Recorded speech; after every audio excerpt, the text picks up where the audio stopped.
Yes, indeedy, folks, we are going to be looking into how you can build one of these for $0.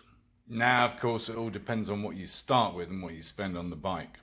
And to recoup that cost is indeed a tall order, but not impossible. But we're going to be looking at both these current projects, a Kawasaki KZ650 and a Honda CB750, one of the favourite bikes to do. The KZ was a rather nice survivor type bike, quite well maintained, so I was prepared to spend $1,500. And then there's the Honda, a little bit different, part finished project, so already $500 worth of exhaust on it, $200 worth of battery.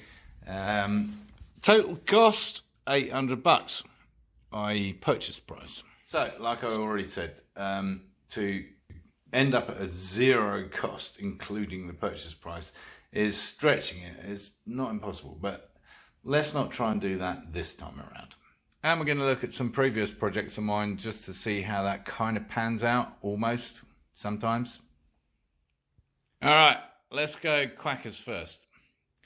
What have we spent so far and on what?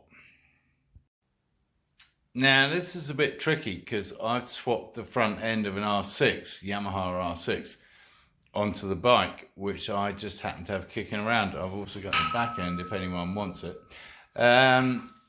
So let's pretend I didn't do that and we just shortened the existing forks because they were fine.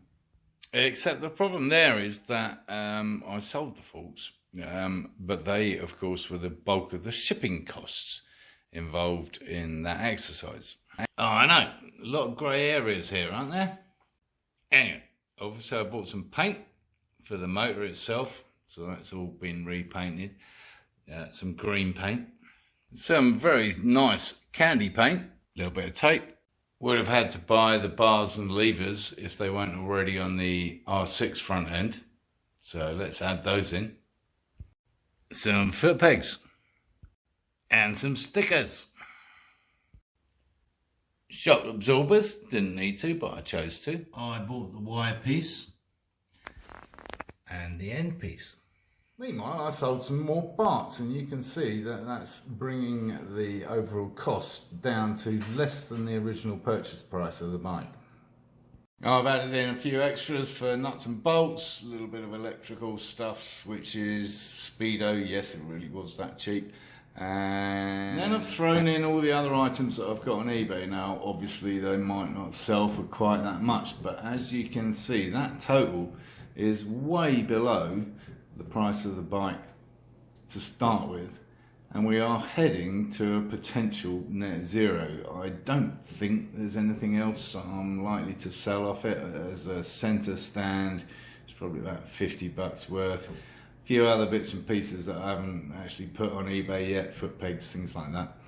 But you can see how it is possible to actually end up as a net zero, but certainly possible to recoup everything that you spend by what you sell, and a little bit more if you're lucky. So I hope that's useful, interesting, and helps you with your project in keeping the budget to a minimum. If you like the video, give it a thumbs up. If you haven't already, subscribe and encourage others to watch my lunacy.